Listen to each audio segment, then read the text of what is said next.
কবরের জীবনটা আসল জীবন। বিশ্বনবী দোয়া করতেন, আল্লাহুম্মা ইন্না নাউযু বিকা মিন আযাবিল কবর। আল্লাহ, আমি আপনার কাছে কবরের আযাব থেকে পানাহ চাই, কবরের আযাব থেকে বাঁচতে চাই। এই কবরের মধ্যে অনেক ফিতনা হবে, অনেক সুয়াল হবে। কবরে প্রশ্ন আছে না নাই? কথা বলেন।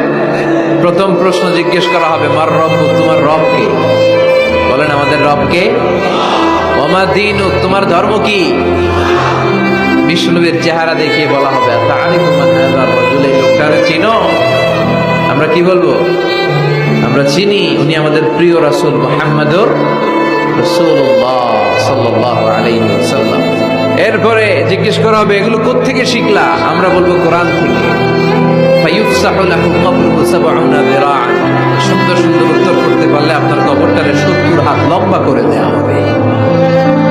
ইফতাহু লাহু বাবুন ইলাল জান্নাহ, জান্নাতের দিকে একটা দরজা লাগিয়ে